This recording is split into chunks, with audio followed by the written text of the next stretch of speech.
নমস্কার বন্ধুরা, সুপ্রিয়া রান্নাঘরে আবারও একটা নতুন পর্বে তোমাদের সকলকে স্বাগত। আজকে পটল দিয়ে সম্পূর্ণ নিরামিষ একদমই নতুনত্ব একটা রেসিপি আমি তোমাদের সাথে শেয়ার করব।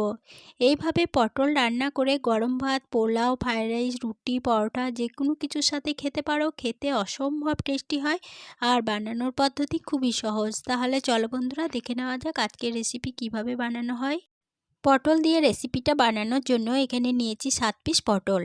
এখানে আমি আমার রান্নার প্রয়োজন মতো 7 পিস পটল রান্না করছি, তবে তোমরা তোমাদের রান্নার প্রয়োজন অনুযায়ী পটলের পরিমাণ বাড়িয়ে বা কমিয়ে নিতে পারো।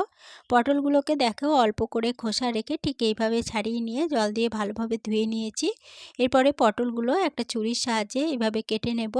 আমি এখানে পটলগুলো ছুরির সাহায্যে কেটে নিচ্ছি, তবে তোমরা চাইলে কিন্তু আমি যেভাবে ছুরির সাহায্যে কাটছি সেইভাবে বটির সাহায্যেও কেটে নিতে পারো। সমস্ত পটলগুলো দেখো কেটে নেওয়া হয়ে গেছে। এরপরে পটলগুলো এখান থেকে তুলে নেব। পটলগুলো তুলে নিয়ে আবারও একবার জল দিয়ে ভালোভাবে ধুয়ে নিলাম। আর পটলগুলো দেখো ঠিক এইভাবে একটু বড় বড় করে কেটে নিয়েছি। পটলগুলো একটা সাইডে সরিয়ে রেখে দিচ্ছি। এখানে 7 পিস পটলের জন্য দুটো বড় সাইজের আলু আমি নিয়েছি। আলুগুলোর খোসা আগে থেকে ছাড়িয়ে জল দিয়ে ধুয়ে রেখেছিলাম। এরপরে আলুগুলো কেটে নেব।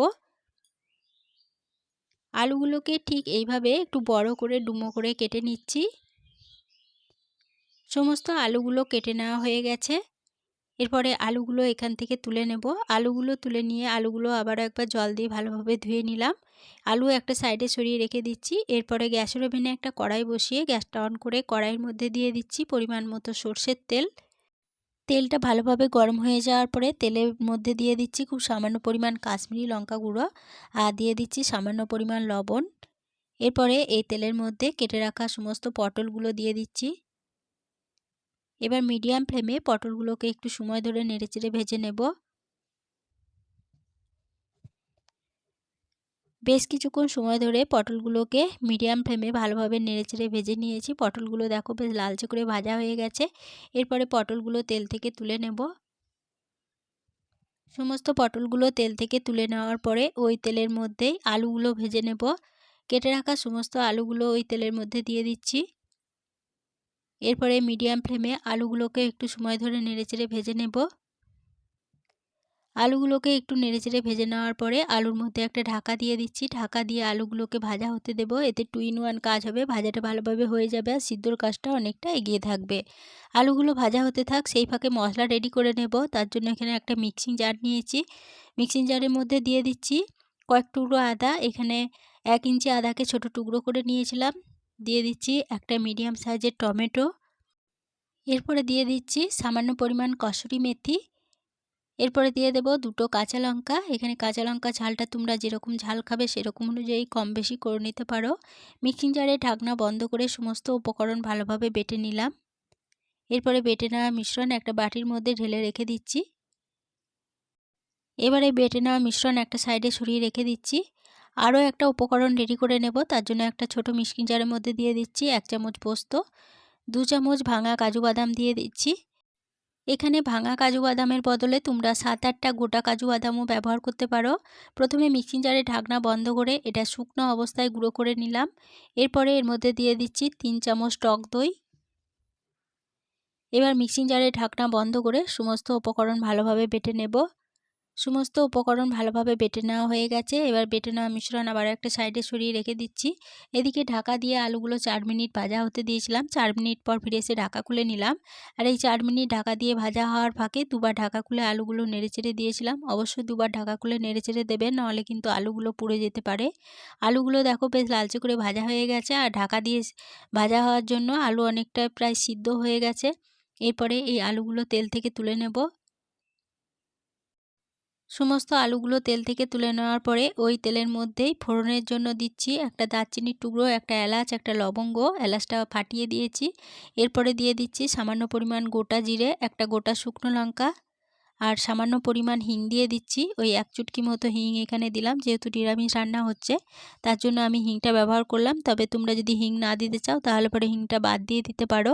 সমস্ত উপকরণ ভালোভাবে ভেজে নেওয়ার পর ফোড়ন থেকে যখন সুন্দর গন্ধ বেরোতে শুরু করেছে তখন যে মশলার পেস্টটা বানিয়ে রেখেছিলাম সেটা তেলের মধ্যে দিয়ে দিলাম। এবার মিডিয়াম ফ্লেমে পেস্টটাকে একটু সময় ধরে নেড়েচেড়ে কষিয়ে নিচ্ছি। মিডিয়াম ফ্লেমে এটা 2 মিনিট কষিয়ে নেওয়ার পরে আদা থেকে যখন কাঁচা গন্ধ চলে গেছে, গ্যাসের ফ্লেমে একদম লোতে করে দিয়ে দিলাম হাফ চামচ জিরে গুঁড়ো, হাফ চামচ ধনে গুঁড়ো, হাফ চামচ কাশ্মীরি লঙ্কা গুঁড়ো আর বাটিটা ধুয়ে সামান্য পরিমাণ জল দিয়ে দিলাম। এবার গ্যাসের ফ্লেমটা লো টু মিডিয়ামে রেখে সমস্ত মশলা ভালোভাবে নেড়েচেড়ে কষিয়ে নেব। এখানে আমি রান্নার মধ্যে কিন্তু হলুদ গুঁড়ো ব্যবহার করছি না। তোমরা যদি কাশ্মীরি লঙ্কা গুঁড়ো ব্যবহার না করো তাহলে খুব সামান্য পরিমাণ হলুদ গুঁড়ো এর মধ্যে দিয়ে দিতে পারো। লো টু মিডিয়াম ফ্লেমে মশলাটাকে মিনিট 5 সময় ধরে নেড়েচেড়ে কষিয়ে নিলাম। মশলা ভালোভাবে কষানো হয়ে গেছে। এরপরে যে কাজু বাদাম ও পোস্ত টক দই আমি মিক্সিং জারের মধ্যে বেটে রেখেছিলাম সেটা দিয়ে দিলাম। এবারে গ্যাসের ফ্লেমটা একদম লোতে করে দিয়ে মশলার সাথে এটাকে একটু সময় ধরে নেড়ে কষিয়ে নেব। লো ফ্লেমে মশলার সাথে 2 মিনিট মতো নেড়ে কষিয়ে নিলাম। এরপরে এর মধ্যে দিয়ে দিচ্ছি ভেজে তুলে রাখা আলু পটলগুলো এবার মশলার সাথে একটু নেড়ে কষিয়ে নেব। টক দই, কাজু বাদাম ও পোস্তটা দেওয়ার পরে কিন্তু মশলার সাথে একদম লো ফ্লেমে মশলাটা কষে নিতে হবে, নাহলে কিন্তু তলা থেকে ধরে যেতে পারে। এরপরে মিক্সিং জারটা ধুয়ে সামান্য জল দিয়ে দিলাম আর আরও 1 বাটি পরিমাণ জল দিয়ে দিলাম। এবার এর মধ্যে দিয়ে দিচ্ছি স্বাদ মতো লবণ আর দিয়ে দেবো 1 চা চামচ চিনি। এখানে যেহেতু নিরামিষ রান্না হচ্ছে, নিরামিষ রান্না একটু মিষ্টি মিষ্টি ভালো লাগে বলে আমি 1 চা চামচ চিনি দিলাম। তবে মিষ্টির পরিমাণটা তোমরা যে যেমন খেতে চাও সেরকম অনুযায়ী চিনির পরিমাণ বাড়িয়ে বা কমিয়ে নিতে পারো। জলের সাথে সমস্ত উপকরণ ভালোভাবে নেড়ে মিশিয়ে নিলাম।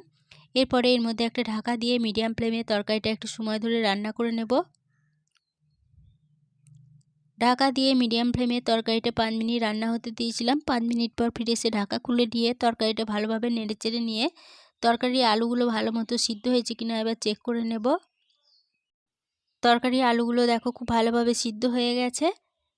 এবার এই তরকারির মধ্যে দিয়ে দিচ্ছি একটা কাঁচা লঙ্কা, সামান্য পরিমাণ গরম মশলার গুঁড়ো আর 1 চা চামচ গাওয়া ঘি। এবার এই সমস্ত উপকরণ তরকারির সাথে ভালোভাবে নেড়ে মিশিয়ে নিচ্ছি। সমস্ত উপকরণ ভালোভাবে নেড়ে মিশিয়ে নেওয়া হয়ে গেছে। এবার গ্যাসের ফ্লেম বন্ধ করে দিয়ে তরকারিটা ঢাকা দিয়ে আরও 5 মিনিটের জন্য স্ট্যান্ডিং টাইমে রেখে দিয়েছিলাম। 5 মিনিট পর ফিরে এসে ঢাকা খুলে নিলাম। পটল আলুর তরকারি পরিবেশনের জন্য একদম রেডি হয়ে গেছে। আজকে রেসিপি প্রথম থেকে শেষ অবধি দেখার জন্য তোমাদেরকে অসংখ্য ধন্যবাদ। রেসিপিটা ভালো লেগে থাকলে প্লিজ লাইক, কমেন্ট ও সকলের সাথে শেয়ার করে দিতে ভুলো না। নতুন বন্ধু হয়ে থাকলে চ্যানেলটা সাবস্ক্রাইব করে পাশে থেকো। আজকের রেসিপি এই পর্যন্তই ছিল। ফিরে আসবো আবার নতুন কোনো রেসিপি নিয়ে।